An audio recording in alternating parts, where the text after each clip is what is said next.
Haya ndio maneno ambayo ni ya muhimu kwa taifa letu la Kenya. Na nawauliza viongozi wote, tukubaliane vile tutasonga mbele kama taifa. Mumesema kwa mfano hapa Bomet mambo ya stima. Na mimi naona mnapigia kelele waziri wangu Davis. Mnasema hajawapanga na stima. Wacha niwaambie story. Si ndio?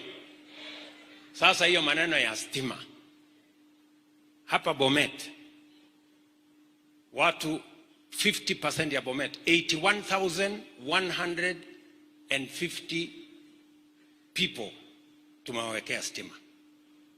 Sasa ile imebaki hiyo 50% ingine mimi naelewa na nitapanga. Na huyu Davis amesikia vile mmesema. Mawakase ange na legor waji ole katenyigisi jero. Ko omwite kidogo. Ige ogere Davis ni nga ogere kuya mechokoleni ngatip chichi omwite kidogo. Omwite kidogo. Sawa sawa.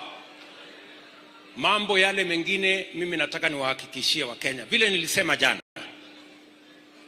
maneno ya mafuta katika taifa letu la Kenya.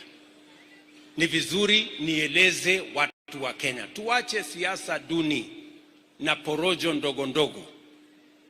Wale watu wanajaribu kutueleza ati they are telling us we must prove that this transaction between Kenya and the international oil companies is above board. I want to tell them, without fear of any contradiction, na niwaangalie kwa macho, wacheni uongo, wacheni rumors, wacheni speculation, semeni ukweli.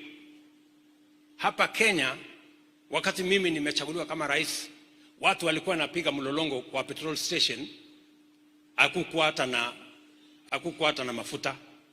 Ni kweli ama si kweli?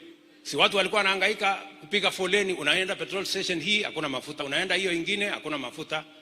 Kampuni zote, karibu kampuni 100 za mafuta za Kenya zilikuwa zimefungwa kwa sababu hawakuwa na uwezo ya kutafuta madola.